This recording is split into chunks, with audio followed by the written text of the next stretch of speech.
So welcome to Real Women Sharing Big Stories Online Summit. Some of you are going to be watching it here with me live, and some are going to watch it after. I'm so happy to present Alison. She's a life coach, an author, and a speaker. And well, she's an inspiration. I don't know you for so much, but I've listened to a lot of the stuff, and I'm so excited for you to be here. And the topic is Shut the Fear Up, which I love this. 5 mindset shifts to become a confident queen. I'm going to give it to you. Thank you. Thank you. And hi, everybody. My name is Alison Jacobson, and I am coming from Wilton, Connecticut. So it's first thing in the morning here, but so happy to be here. And I wanted to start off by telling you a little bit about my story. I started my first business when I was 24 years old. I was in public relations. I was out in Los Angeles. And, it took a lot of courage. I live on the East Coast, and I moved to LA because I knew I wanted to be in the entertainment industry, knowing absolutely no one. So my ability to, get past my comfort zone and really push myself started fairly early. I sold that business when I was 28 years old to a multinational PR firm. I actually think they have an office in South Africa, Weber Shandwick, and moved back to New York at that time. But again, everybody was saying, that doesn't happen. You don't get to sell your business at 28. And I was like, I can do anything I want. So I did that. Unfortunately, and then I met and married my husband. Unfortunately, then my first tragedy hit. And I always say that I gained my courage by dealing with the 4 big Ds: death, disability, divorce, and debt. And unfortunately, in 1997, my first son died of sudden infant death syndrome. And he was 3 months and 24 days old. And needless to say, it was absolutely devastating. It profoundly changed who I was. And literally, I wasn't sure how I was going to get over it. I really didn't. And, as a parent, for those of you who have kids, that is probably the most terrifying concept of having your child die. And I can't tell you how many people said to me, I never could have gotten over it. I never could have survived it. It's amazing what you can survive when you have to. You really don't know what you're capable of surviving. And the reality is, I had 2 choices. I could have ended my life or keep on going. That's the only choice you have. And I chose to keep on going.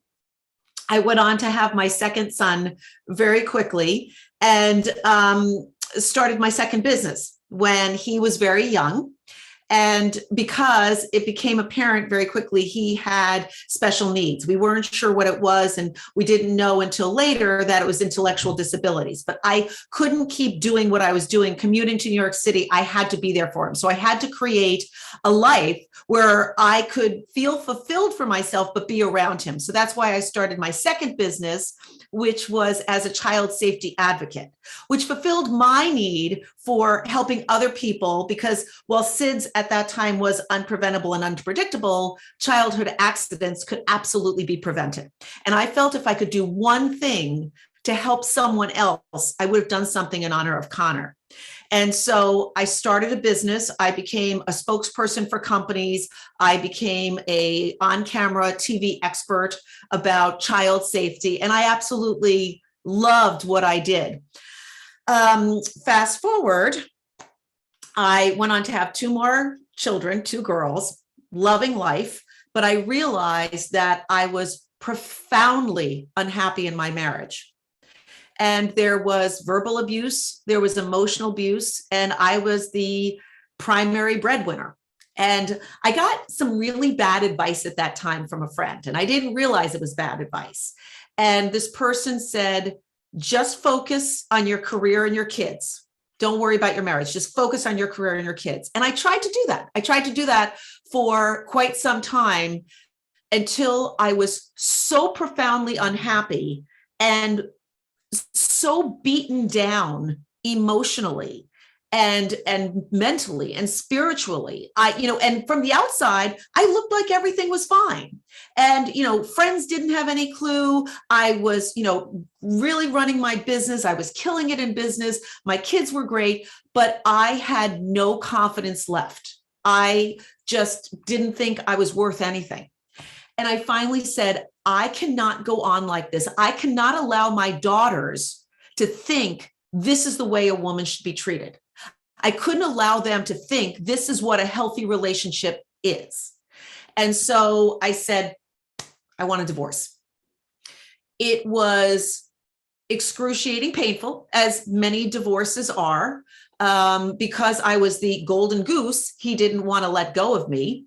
And so it became this long, I don't know what the divorce courts are like in South Africa, but here it's just dragged on and on and on. And it just kept taking its toll on me emotionally. And then I was forced to get an attorney for the kids, and we had to go through all of this. And all of the credit card debt was in my name. So, and here's the other thing in America, just because a divorce judge says he must pay half the debt, the credit card companies don't care. It was all in my name. And so he didn't pay his half. And the only way I was able to dig out of this hole was by declaring bankruptcy, which for me was the lowest point of my life. I hadn't been brought up to be like that. I had been taught to be conscientious of spending, to take care of all your debt, to be responsible. And for me to have to do that was just horrible. I was embarrassed. I was mortified. I was at my lowest. And at the same time, I lost my largest client. So here I am declaring bankruptcy, which means I can't have any more credit cards, and I lose my largest client. So literally, there were a few days where I was curled up in a ball in my bed saying, I can't get out. Like I just was paralyzed with the overwhelming fear of what am I going to do? How am I going to take care of my kids? How am I going to get myself out of this? And I don't know if any of you know, it's an old movie called Moonstruck with Cher and Nicolas Cage. And Cher's this very strong woman, and Nicolas Cage is whining and everything. And at one point, she slaps him across the face and she says, snap out of it. And that became my mantra. I literally, psychologically slapped myself across the face and said, snap out of it.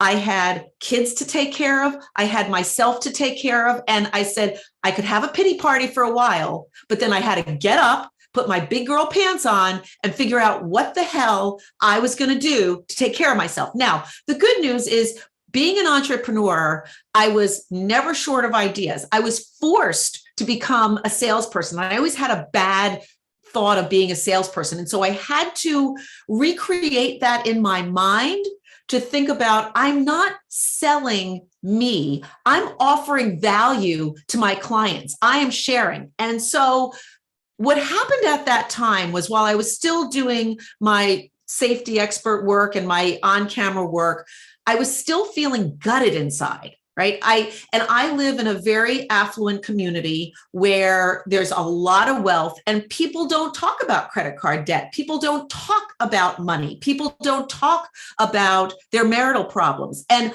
I had nothing left. Like literally, there was nothing left. And I said, screw it. I'm just telling the world what happened to me, because the heaviness inside of me of not telling my truth, not speaking my truth and stepping into it was eating me alive. It was wearing me down toxically. And so there was a women's business network group. There was about 12 of us. And I realized, what the hell? I'm going to share with them everything I did, from the worst to the best, and how I got past my fear of asking for a divorce, and how I was flat broke, but building myself up again. And that's when these women said, oh my gosh, you're amazing. I'll have what she's having.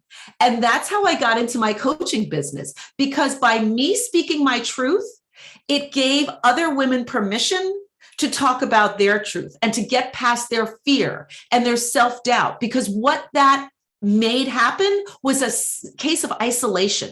Every woman felt isolated. They felt they were alone. They felt like they were the only ones experiencing these problems. So I opened myself up to say what's going on. Now, everything started going great. I had my coaching business. I was making six figures. Everything was wonderful. I had my three kids. Yes, my son had intellectual disabilities, but I was rocking it. And at that point, I met an amazing man on Match.com. Yes, it does happen. And we got married. He was a pro golfer. He had two kids who absolutely adored my three kids. Everything was wonderful. And 4 weeks after we were married, he was diagnosed with primary progressive MS. And he went from walking at our wedding to being in a wheelchair full time in about 2 years. And I went from being a new bride to being a caregiver full time. And so here I was rebuilding my business and had this image of what my life was going to look like, and it was rocked. And so now I was a caregiver for my son, a caregiver for my husband. I had two girls home, and my mother moved in with us. So I was doing it all and bringing home the bacon. So honestly, a lot of friends said to me, Alison, are you sure you can do this?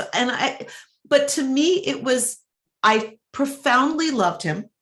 And I said, this is what life is bringing to me. This is what the universe is bringing to me. And I can either fight the tide or ride the wave. And I chose to ride the wave. Now, I am very spiritual, and I said, this is happening to me for a reason. And I realized the reason it was happening to me is I was meant to share my story. I was meant to be that person who could connect with other women and help them when they were having pain, when they were having fear, and more importantly, help them take shortcuts and learn from what took me about 5 years to figure out, so they didn't have to. And so that's how I got into my coaching business, helping women overcome their fear, overcoming their self-doubt to live a life of confidence and courage and to become abundant once again. Now, P.S. with my husband, we had only known each other 2 years. And I think you can already tell I am not a woe is me kind of girl.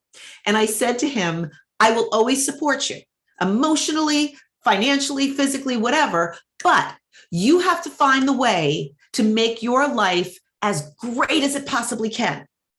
And so what was wonderful is he actually connected with a gentleman from South Africa who was in a motorcycle accident and had become a quadriplegic. And he created this thing called the Paramobile, which is a golf cart that you could get strapped into, take you out to the hole, stand you up, and play golf. And it's called the Stand Up and Play Foundation. And my husband not only sits on the board now, but he now teaches military vets, stroke victims, and people with intellectual disabilities how to play golf. And so he found his purpose too, which was absolutely fabulous. So we both learned to live our life. Now, I will say the other thing that was very important to me, and we'll talk about this in a little bit, was finding my way too. Because when we got married, I had this image of us retiring and playing golf together and traveling together and hiking together. And that wasn't going to happen. But I wasn't going to allow my life to be shortened or changed or diminished because of his disability. So I made sure I have my girlfriends that I go hiking with. I have my girlfriends that I go kayaking with. I have things that I do with my husband. We go to dinner. We do other things together, but we have our lives together and we have our lives apart. And that's the boundary I had to put up to ensure that I stayed fulfilled and happy as well.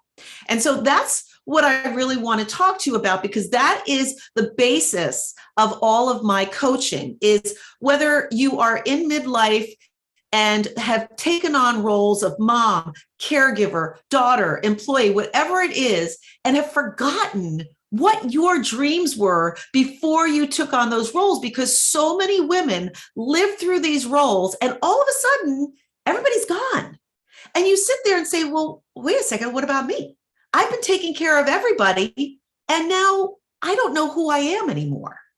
And so because it's been so long since you've had those dreams, you think, well, maybe I can't do it anymore. Maybe I'm too old. Maybe I'm not smart enough. Maybe I'm not good enough. Maybe I'm not pretty enough, whatever it is. And you need to get past those self-doubts so that you could live a kick-ass life, because all of us deserve to live kick-ass lives.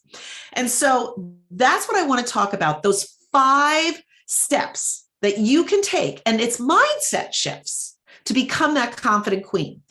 And the first one is you need to get comfortable with fear. And feel free to put questions in the chat or comments, and we will get to them, or we can interact. Raise your hand if you want, because I really want to hear them and I really want to help you out. Now, understand, being courageous doesn't mean being fearless. We're always going to have fear, and some fear is good, right? Like if you are physically threatened, if there is, a guy that's ready to mug you, there is a reason to have fear. Okay, that's your fear of your physical safety. But the vast majority of the fear is something that you're anticipating is going to happen in the future. Okay, you are being a fortune teller when you have fear. You have no way of knowing if what you're afraid of is going to actually happen. That is not in the present moment. Okay, and so what I really want you to do is to start unraveling that fear, right? And play what I call the if so, then what game. And what that means is, say, for example, I don't know, you're thinking of going back to college and you have fear around, can I do this? Will I be successful? Am I going to be the oldest one in the class? Whatever that is, right?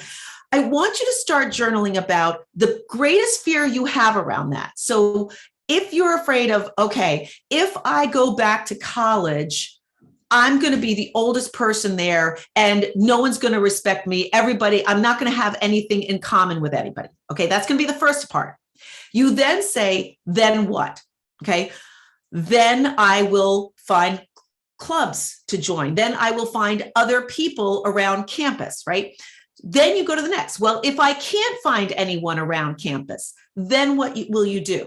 So you keep narrowing it down and narrowing it down and narrowing it down till you realize that that fear is manageable. You've figured out a plan for it, okay? Because as soon as you have a plan, as soon as you have it in your head, it gets a lot easier. The greatest part of fear is how it expands and blows up in our mind, right? It just consumes us. I'll be honest. I was up last night with a concern. As I said, my mom lives with us, and I was awake all night with a concern about her health or something.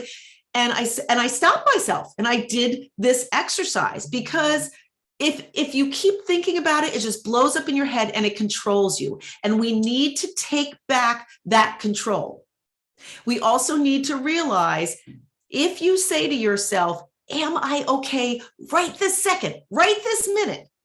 Usually the answer is yes. Okay. Are you breathing? When my son Connor died, it was just so profound and so overwhelming. And by the way, the other part of what I do, I am now CEO of a national nonprofit called First Candle here in the United States. And we address sudden unexpected infant death, and we have bereavement support as well. And so I am online talking to young women and families who have lost their baby. And the biggest thing I say is, don't think too far ahead, okay? Don't even think a month ahead, because it's so overwhelming. All you need to do is think one step at a time. If you can put a foot on the floor and get out of bed, congratulate yourself. If you can just take one step forward, if you can eat a meal, congratulate yourself. Just one step at a time. And that's the way you have to address fear as well. Okay. When you feel that fear is overwhelming, you need to stop, center yourself, and say, am I okay right now? And chances are the answer is yes. So think about that a little bit. The other one is, you really need to address your limiting beliefs. And what the limiting beliefs are are those beliefs that we've lived with for so long that came from either our parents, our teachers, our bosses, our friends, whoever it is. And some of them could have been very, innocent enough to protect you, like your parents, right? So I was the first entrepreneur in my family. Okay. My parents were always 9 to 5, you have a job, you come home, that's it. And so for me to take the step of being an entrepreneur, I didn't have any role models. And my mother, bless her heart, the message I kept hearing was, well, you won't have a steady salary. That's dangerous. Are you sure you want to do this? It's not safe. And so I had to find a tribe of people who were entrepreneurs who I could get around to understand and overcome that limiting belief. Okay. Limiting beliefs are so prevalent and we don't even realize we have them sometimes. Okay. So you need to step back and think about what were those limiting beliefs. Even if you have siblings, right? Maybe you were told by your family, you're the smart one or you're the athletic one, right? If you were told you were the athletic one and your brother was the brainiac, you might think you're not smart enough to go into finance or go into law because that was the belief you had growing up. Or maybe I don't know, maybe you wanted to be an athlete and you were told, oh, you're not really built to be an athlete. You're not very strong.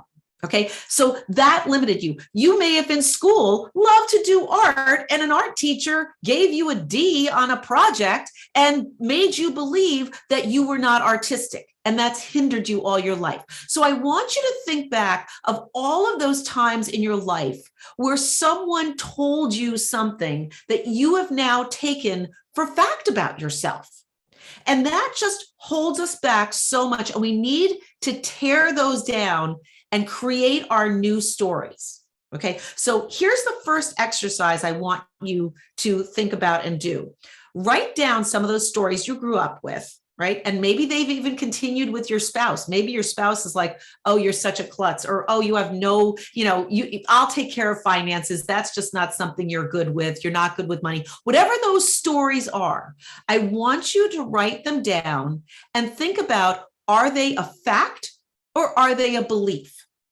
Are they a fact or are they a belief? And then I want you to write down 2 proof points that show they're simply a belief. Okay. So if you've grown up, and this is the same for many women who think, I'm not good at money, I'm not good at finances, whatever. I want you to write down 2 points that show you are good with finances. It might be something small of, I always pay my bill on time, or I balance my checkbook, or I've never bounced a check, or my debit card, I've never had, my debit card declined. Whatever it is, I want you to write down 2 proof points that show it's a limiting belief.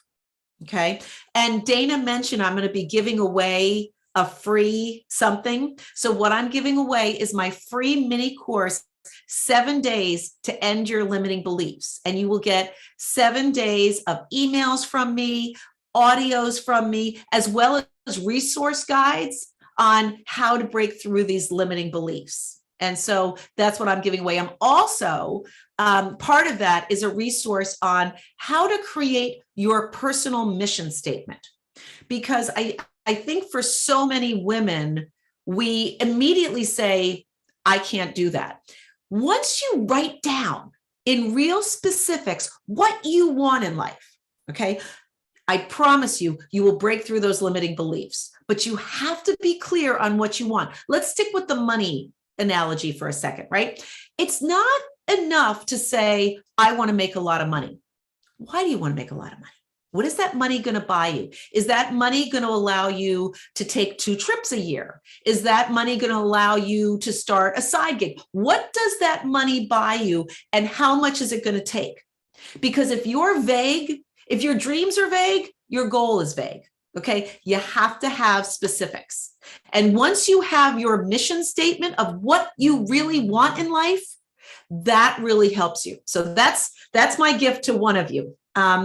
The other thing is to get past imposter syndrome. Man, women are so guilty of imposter syndrome. And I'll tell you what I mean by that, because this happens with a lot of my clients. Okay. I have clients come to me who want to start a new business. I had, in fact, a client who wanted to be an interior designer. I walked into her home and it's absolutely gorgeous. She was doing this for her friends. She was doing this for everybody. And I said, start your business. Oh, I couldn't possibly do that. I don't have a degree. I don't have this. And I'm like, you're doing it already. You are an interior designer. And we lack the belief in ourselves and we stop ourselves. So the exercise I gave her, and you can do this too, if you're looking at starting a new business, whatever it is, I told her, just make up a business card that says who you are. And then I want you to go to a party or a networking event and introduce yourself as that person. Hi, I'm Lori. I'm an interior designer. Okay. We love procrastinating, right? Because procrastinating stops us from doing what, and I'm sure Dana having her own business, right? So many times I have to make my website perfect before I can launch. No, you don't. Perfect is procrastination. It really is. Okay. We will always find a reason not to do something. Just get going. Sloppy is fine. Just jump in the water. Okay. And then it's really funny because they've shown this. There are statistics. If there is a job opening somewhere and there's 10 criteria, if a woman looks at those 10 criteria and she doesn't feel she meets them all, she won't apply. A man can see only 2 of them and say, I'm perfect for the job. Okay. So we need to start having that belief in ourselves that we are good. Or a lot of times with imposter syndrome, and I was guilty of this, especially when I was working for the PR firm. I did new business. I loved new business. I got new business all the time. But once I got the business, I was bored. And I was like, what's going on? Well, it was my imposter syndrome kicking in saying, I'm really good at getting it, but oh my gosh, I'm not good at managing this business. I'm not going to be good. So I really wasn't bored. It was my protection against somebody saying, oh, you're really not good at this. Okay. I really was good at it. I just didn't allow myself to think about it. So I want you to think about these kind of clues that you might be dealing with imposter syndrome. You haven't negotiated for a raise ever. You've never asked for a raise. You've never even gone in and asked for a review. Okay, that could be a sign of imposter syndrome.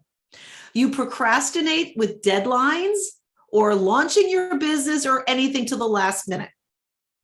You're excited when you start a new project like I would be, but you quickly lose interest. You've been telling yourself you're going to open your business, go back to school, get a divorce. Once the kids are grown, you've been putting off whatever it is you want to do till the right time. Okay, that could be another sign of imposter syndrome. So think about all of that. And here's the thing that you have to understand. No one is an expert at everything. Okay. It's very interesting. High school bugs me, okay? Because you have to take English, you have to take math, you have to take science, and you have to get A's in everything, right? That's not reality. The guy or the woman who's a veterinarian is not going to be an awesome writer, right? We're just not built that way. Yet in high school, we're told to be experts at everything, and we're supposed to get good grades at everything. So it teaches us, well, if I can't do this, I must not be good enough. Okay. You are good enough, and you don't have to be the perfect. Okay. So Oprah Winfrey, I love Oprah Winfrey. I think you can tell, I love being on camera. I'm not Oprah Winfrey, but I can add value to the conversation of inspiring women in my own way. What I have to offer can help 2 people, 3 people, 4 people. I don't have to be Oprah to do what I do. I don't have to be the perfect interior designer to do what I have to do. I had another client, which she made me crazy. She was in this small town and she wanted to start her marketing design business. And I said, okay, let's get your website going and let's do a press release announcing you. She's like, oh, I couldn't do that. I said, why? She's like, well, I may upset so-and-so down the street who's already a marketing designer. I said, there's enough business to go around, and who she caters to isn't necessarily who you're going to cater to. Pepsi didn't decide not to open because of Coke. Okay. They still opened. It's okay. You have your own unique way of doing things. Okay. So keep that in mind. You are who you are. Don't try to change because you don't think you're good enough, smart enough, whatever. You are awesome just the way you are. Okay. And avoid, like I said, avoid comparing yourself to others. What I didn't say is, so as part of First Candle, we have 23 bibs for the New York City Marathon, and we have a charity team. Now, I've never run the marathon. I've never run. I'm 56 years old. I have never run in my life, but I'm like, you know what? This year, I'm going to run the New York City Marathon. It would have been Connor's 25th anniversary. I need a fitness goal. I'm going to do this. So in November, I started running, and I was only able to run 1 mile. And then I was only able to run 3 miles. And then I got into all these running groups, and they're talking about running 7, 8 miles. And I was like, oh gosh, I'm never going to get there. Maybe I should just stop now. And I was in these groups of these killer runners, but then I was like, you know what? The thing I've learned I like about running is I'm not competing with anyone. This is me deciding to be my personal best. And I've already decided, even if I have to walk halfway for the marathon, who cares? Who's going to say anything? It's my choice. So don't compare yourself to anyone else. God love, millennials, for any millennials that are on here, it breaks my heart because I see so many people on Instagram my daughters do it. We just went away and they were taking 25, 26 photos till they got the perfect picture. And I'm like, oh my God, that is way too much work and pressure. So, don't worry about the perfect selfie online. I don't use filters. Who I am is who I am. And I love who I am now. So don't compare yourself on social media to the person who's 10 pounds skinnier or seems to have this fabulous life, because I guarantee their life is not perfect. It is just well curated online. Okay. Do not compare yourself. You are fabulous for who you are as you are. And I guarantee you will inspire some other women in whatever you do. Okay. Now, the other thing that's important, and I talked about this, is setting boundaries for ourselves. Okay. I want you to first understand what boundaries are. Boundaries are not saying no to other people. Boundaries are saying yes to you. Boundaries are saying yes to what you want to do. And so often when we have fear or when we have uncertainty or self-doubt, the boundaries come in because we're thinking, I should do this. We're shoulding ourselves all over the place, right? I should spend more time with my kids. I should visit my mom more often. I should be doing this if I'm a good partner. And we've created this life for ourselves based on whatever those limiting beliefs are, but whatever we think we're supposed to do.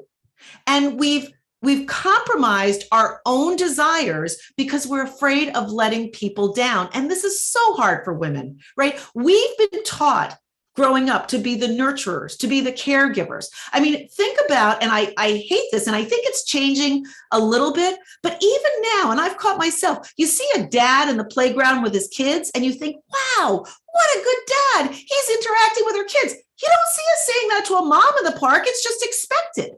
Right. So we are creating these things for ourselves. And so, if you're married, if you have kids and you find yourself saying, oh, honey, sorry, I have to work. Could you take the kids for tonight? No. They're his kids too. Okay. We're not asking for permission. We are taking what we need for ourselves to be strong and confident. Okay. And it's very challenging when you go back to work. And I have this with a lot of women.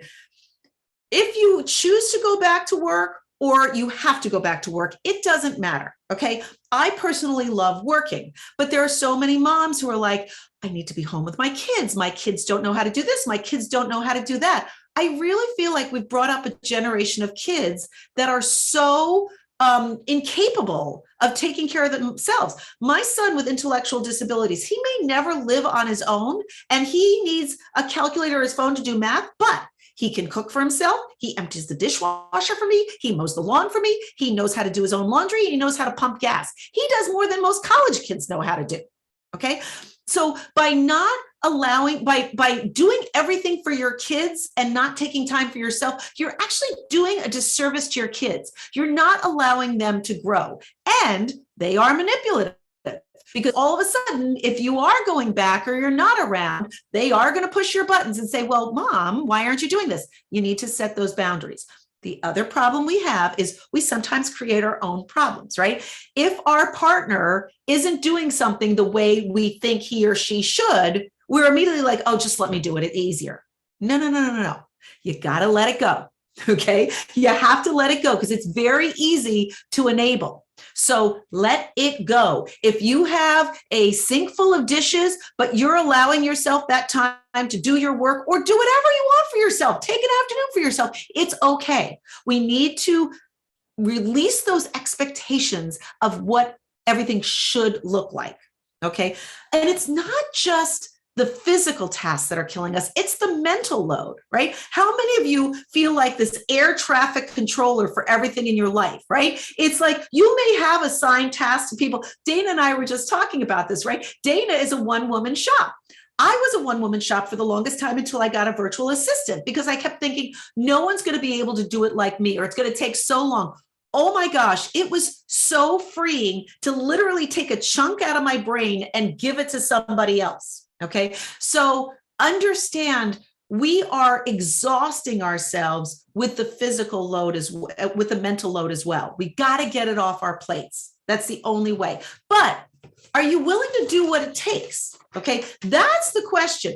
You need to be okay with disappointing others. Now, listen, I get it. My aunt is in a nursing home. She's 93 years old. I go to visit her. Okay, but that doesn't mean I have to go visit her every day. Okay, whatever you're doing with people, you might disappoint them, but that's okay because it's time for you to end disappointing yourself, because all that happens is you end up resentful. Okay, put yourself up higher on your list. Okay, whatever you would do for your kids, your friend, do for yourself. And that's another thing about friends. Okay, we really need to start looking about who is around us in our universe. Okay, if you have a friendship where they are sucking the life out of you, you know, they're the drama queen, they're always coming to you because you have the answers and you're going to listen to their crisis and you're going to listen to their drama, but it's one-sided, right? And they're not giving anything back to you. That's a problem. It's also a problem. Look, like attracts like. And if you want to stay in a high vibe, courageous, confident mode, you got to surround yourself with those people. Now, that is the beauty of social media. You can find groups. I have a group, my midlife tribe, Fabulous Fierce Females. And that is what we do. We give high fives. We support each other. We say, yes, you can. We never say, no, you can't. Okay. Find those groups, okay? Find those mastermind groups. You've got to surround yourself with those people who are going to inspire you and encourage you.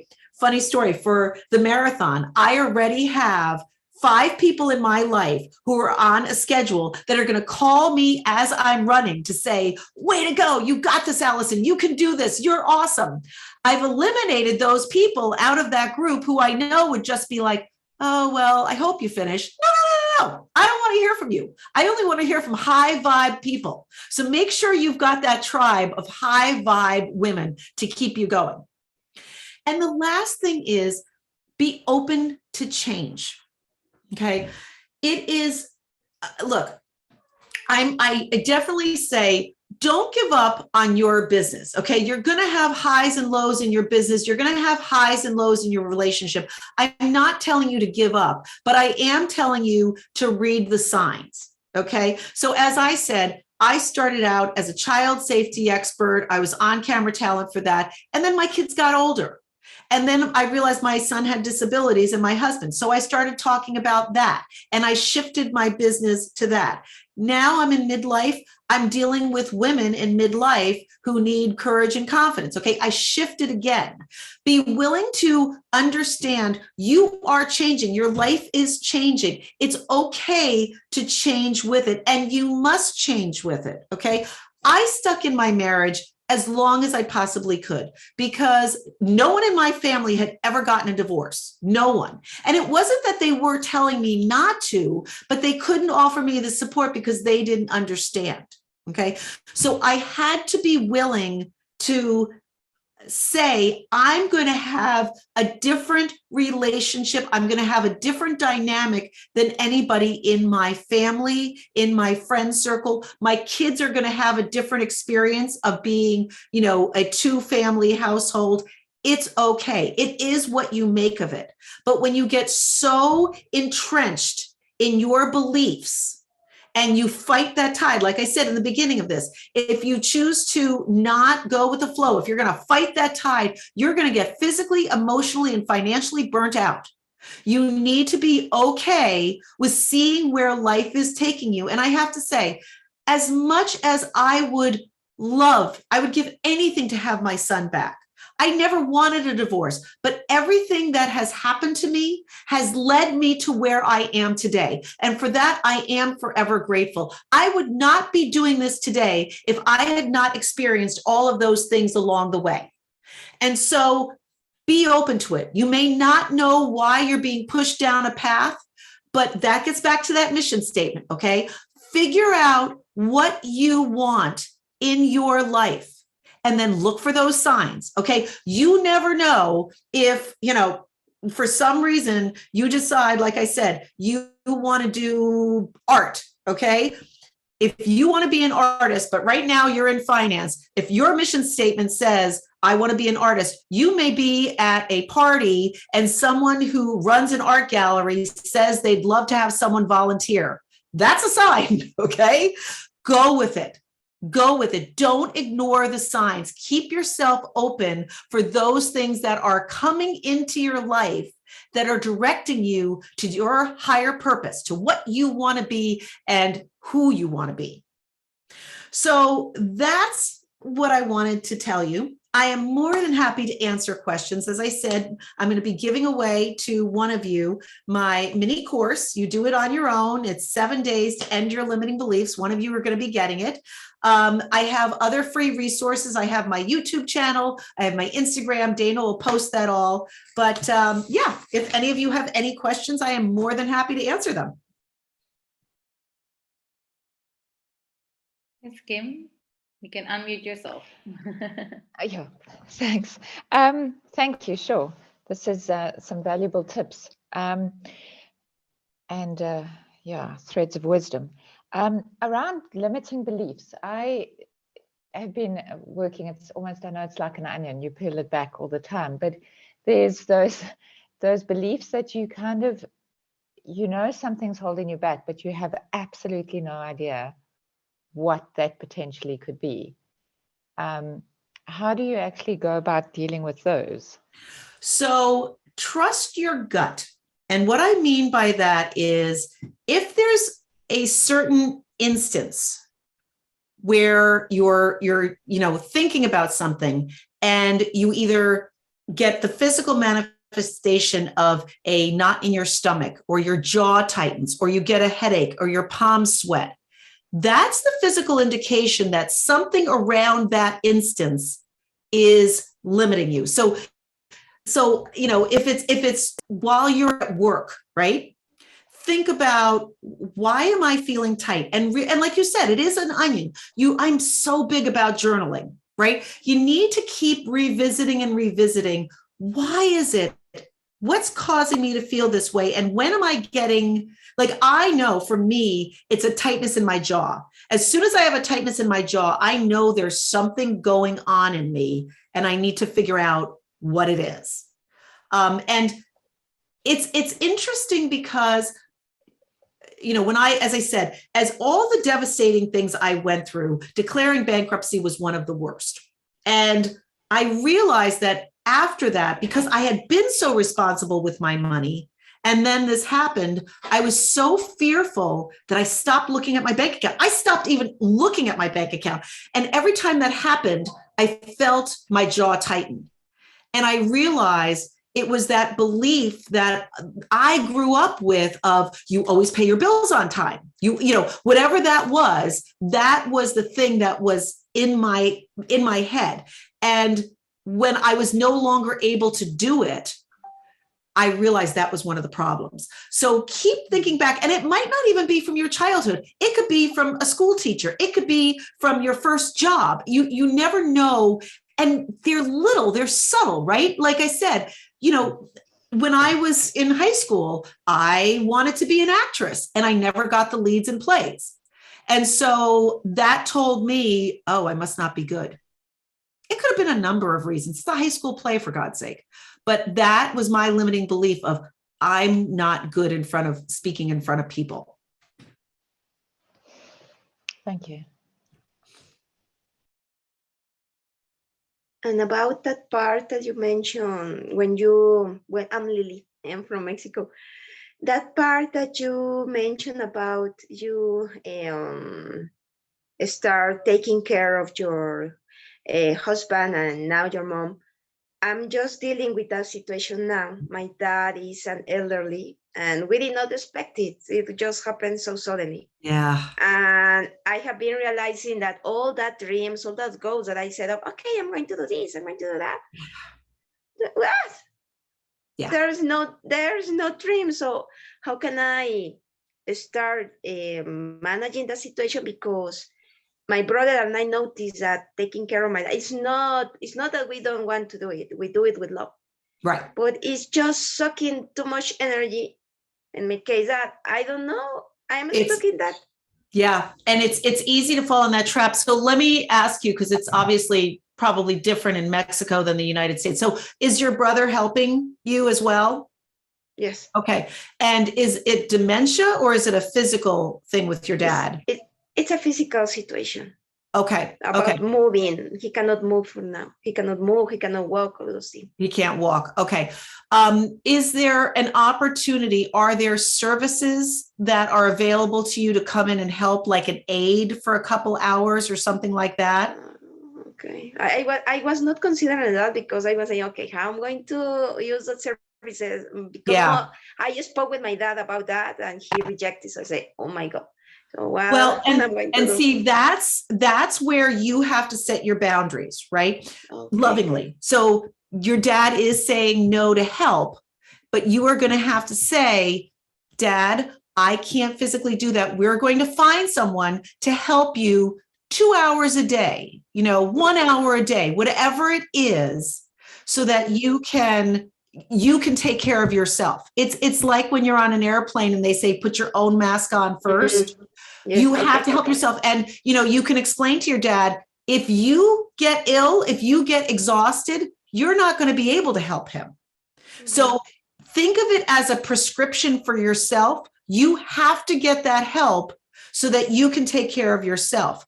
I would then say, these are the times where it's really important to set up a schedule and a calendar and clear expectations with your brother of what he's going to take care of and what you're going to take care of. It's really important to have that understanding, because if right now it's, we're going to take care of Dad, that may be something very different to him than it is to you. And I hate to say it, but it's usually the daughter who is the nurturer, even for in-laws. So, it might be that your brother doesn't know what to do. So it might be saying, here's what I can do. I can come over Monday, Wednesday, and Friday and get Dad lunch. I need you to do Tuesday, Thursday, and Saturday. If he has doctor's appointments to go to, maybe, your brother can take him there. Are there opportunities like to get groceries delivered in? So that, so for the United States, we have Peapod where you just order your groceries and they're delivered to you. Right. Okay. So find those shortcuts of where you can get help. In the United States, we have something called social services, right? And they help the elderly. So they have a bus you can call. And if they have a doctor's appointment, they will come and pick someone up and take them to the doctor's appointment. So look into, I would say, research those services that are available to help your dad. Don't feel bad about that. You need to do that. And then figure out, and this is very important, and this is what I've done with my life, figure out your energy cycles, right? So if you are the type of person that's a really early morning person, and that's when you have your most energy and creative, Focus that on those big ideas you need to do and caring for yourself. For me, like that's when I do my writing. That's when I do my exercising around 2 or 3 in the afternoon, because I'm up at 5 a.m. At 2 or 3 in the afternoon, I'm exhausted. So that's when I do things that don't take a lot of brain power. I'll, look through my emails or I'll do something else. So figure out your cycles of when you have the energy and do that. And don't be afraid to let things go and say, I need an hour for myself. I understand with a child with intellectual disabilities, it could be all consuming, but I will, even if it's 10 minutes to go walk outside to clear my head, I will do that. I will take my car and go down to the beach and just sit in my car for 45 minutes. I'll go and get a manicure, whatever it is, even if it's small amount of times that you can recharge your battery, it's critical. Okay. Thank you, Alison. Thank Absolutely. You so much. I love what you just said, because I know that I've been in the situation where my mom was sick with a brain cancer. So, and I was in South Africa, but every time I was coming to Israel, I was with her, but we actually splitted everything between us. So when I was there, my dad would go overseas to clean his head. I love that you said it, because at the moment you feel lots of guilt of not being there for your parents sometimes. But then when you understand that you really need to also take care of yourself so you can have the power, because it's a long process. And even if it's not long by time, it's long by the amount of energy that it takes from you and everything around us. So it doesn't matter if they'll die like in 2 months or a year or 5 years. But it's a lot of a burden on ourselves. And I love it really is. To put ourselves, I love the sentence of the boundaries is like actually saying yes to myself, which I think a lot of us are not doing, because we always feel uncomfortable and we're trying to even make the most out of the time we have with the loved ones. But if you're not there with a good energy, and I can say it from my experience, because there were times that I was so frustrated with certain things, and without noticing, I would put it on my mom, and then she'll go snitch to my dad. but then and then you feel bad after. But if I would have taken like even 10 minutes to myself, I would not get to that place. Exactly. And there's many people who don't have family to rely on friends. We as women think we can I just wrote a blog about this, about how we were taught to be superwoman and take care of everything and everybody, and we don't need help. We can do it all on our own. There's many times, where people will say, what can I do to help? And because they don't know. So they want to help, but give them tasks, right? Even if you have a friend that you can say, hey, can you come and sit with my dad for an hour so I can go out for a walk? You got to ask for that help. We're in this together. And that's the only way to do it. Okay, so I'm going to start doing that, because I really need time for myself. You do. Research, and, look in groups. I'm sure there's groups online around you that have other people that are dealing with this. Find that support. It helps to know you're not alone. Okay, thank you. I thank you, Dan and Alison, so much. You're so welcome. Ladies, if you have any questions, please feel free. You can either type it down or you can unmute yourself. While you deciding or do, I want to say thank you so much for this. I think it was so valuable. Chantal, I see. Do you want to say something? If I may, just very quickly, I just wanted to say, I've always seen, I missed the beginning of the conversation because I had a meeting. I apologize for that. I'm going to go back and listen to this whole recording again. But on the tail end, the point you made about setting boundaries, I've always seen that in a negative light. It's like, oh, do I have to get out of my comfort zone and say no? Well, you've changed that for me totally, just in one sentence. Yay! I'm so glad. I am so glad to hear that. Yeah. I'm with you, Chantal, for this, because I'm also the person, and it's funny that a lot of things you said, like I was like, oh my God, I realized in the last 3 weeks that that's something I need to fix. So what I do to myself, I also write down the different lessons that I need to go through, that I realized. And one of the lessons was to actually put boundaries. And it's nice that like a few sessions ago, someone else said, like, be careful with putting boundaries because you don't want to over put boundaries. But I love the way you phrase it on the side. And that's what I wrote to myself on my note, that it's like putting myself in the center, basically, is to say yes to me, which is amazing. So I'm not the only one who took it as a takeaway. So you ladies, more than welcome to even type down or just say, like, what are you taking from this? I really love this. And one thing I want to say, Dana, and this is important, ladies, no is a full sentence. No is a full sentence. You don't have to explain yourself to anyone. Chantal's laughing, right? You don't have to explain yourself to anybody at all. But I think that what you said is a lot of things that come from the biology of us, right? That we feel like we need to be very caring and nurturing and all that. And God forbid that I'm going to say no to you. Like, I remember the first time I said no to someone in the office and I got yelled so badly that I went to the restroom to cry. And I said, you see, that's why I never say it, like, you know, and then you put yourself with a story and it goes up to a place that, like, what the hell? I'm allowed to say no. Right. Well, and think about it. Even when we were in elementary school, right? Girls, we got credited for being good listeners and doing what we were told to do. And so that was always where we got our credit for coloring in the lines, doing everything we were supposed to do. It's been ingrained in us since we were little girls. It is, and I love it. And I will definitely gonna start doing the exercise as well of writing down, like, if this is something that it's a fact or it's a belief. And I'm gonna believe that most of the time it's gonna be a belief. Yes, exactly. Well, thank you, everybody. And I'm sure Dana will add my Instagram, and feel free to join, because again, my group Midlife Mavericks, midlife is an attitude, not an age. It's about saying yes to yourself. It's about being confident. It's about not caring what anybody else thinks about you and stepping into your love of life. Amazing. So first, thank you so much for this. It was very valuable.